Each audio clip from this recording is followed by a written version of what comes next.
Let's look behind the scenes of the Social Security optimization software that I use. Welcome back. My name is Steven Spicer, and I have been doing this for a long time, and I get the same types of comments and questions whenever the idea of Social Security comes up. So not too long ago, I put together this video talking about when to claim Social Security. Should you claim it early or should you delay, and the pros and cons of either side of that question or anywhere in between. And I got a couple comments after that video that are typical to a video or a conversation like that. And this is entirely your prerogative, of course. You can make your own decision here with all of this. I just want to make sure that you have all of the information. I want to make sure that my clients have all of the information in order to be able to make an informed decision. But I got just a couple comments. One of them was just a long breakdown of how 62 or 63 would be a better choice. In the end, it says, so to make a long story short, I'd rather have some of my money now while I'm alive than waiting to see nothing that is not guaranteed. Okay, fair enough, right? I mean, I'm not a spokesperson for the government. I don't like the Social Security system. So yeah, there you have it. I'm with you there. Again, it's just about information and helping you be able to make an informed decision. With this next comment, you would think that I was an advocate for the Social Security program. This gentleman said that my wife was going to retire at 62. She died at 61, period. Do not fall for the lie. It's not a penalty, it's a choice. Make your choice. Do not listen to the propaganda. Take what they stole from you as soon as you can. It's your money. I don't disagree with a lot of that. I do believe it's your money. I do want you to be able to get as much back as possible. I think there's some decisions to be made. And if we're planning for the long term, I want to put you in the best position possible. I want to help clients to prepare for all the risks the future might hold, and there are a lot of them.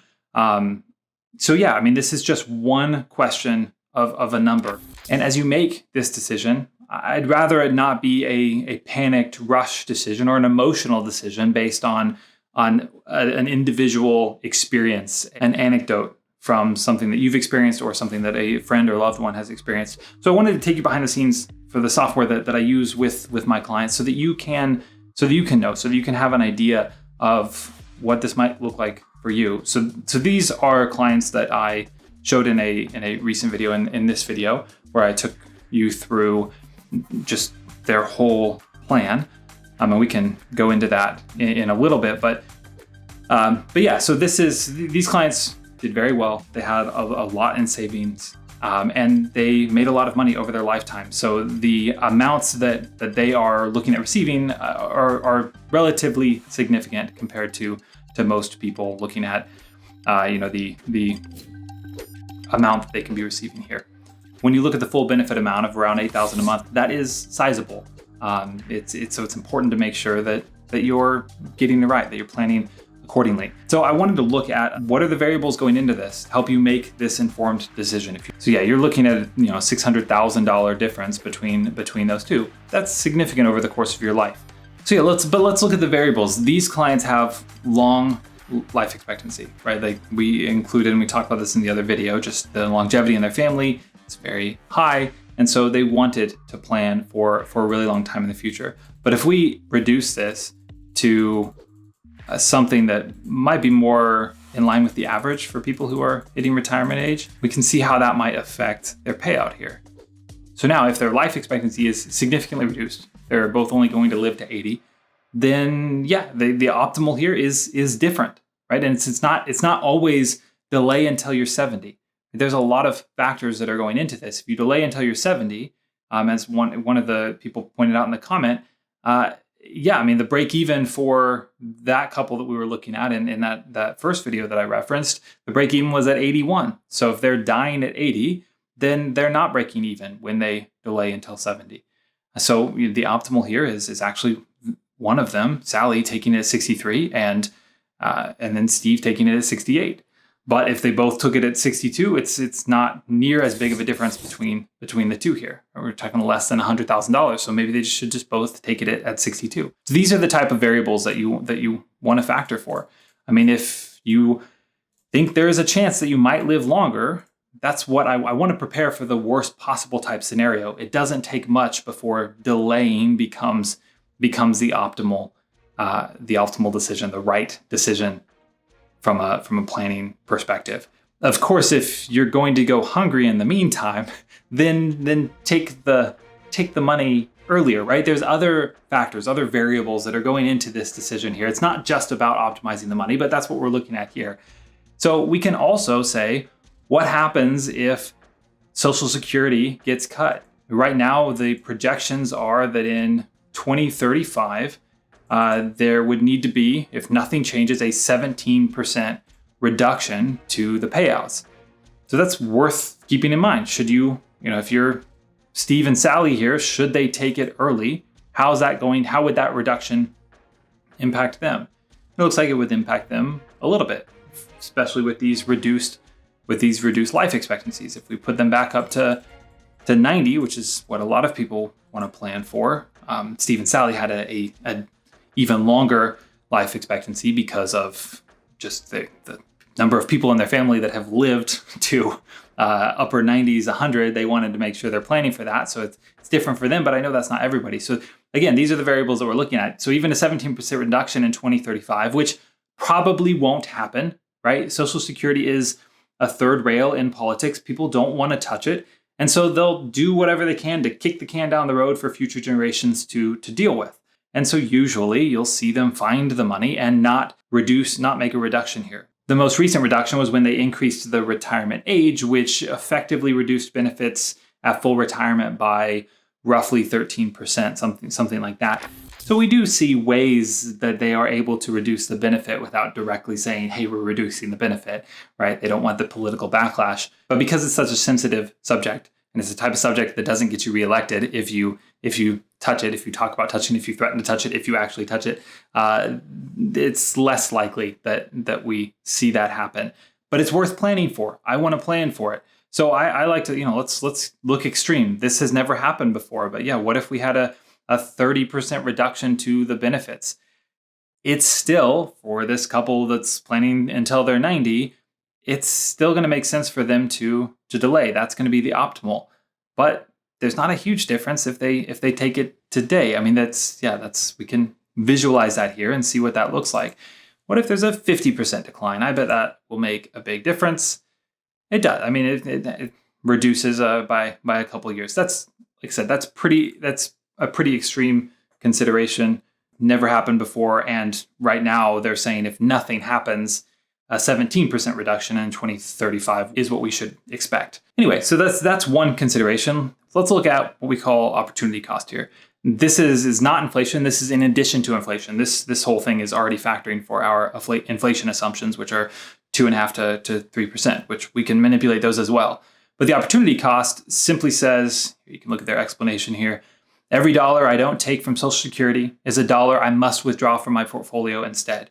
And that's a dollar that can no longer grow, right? So we have to factor that in.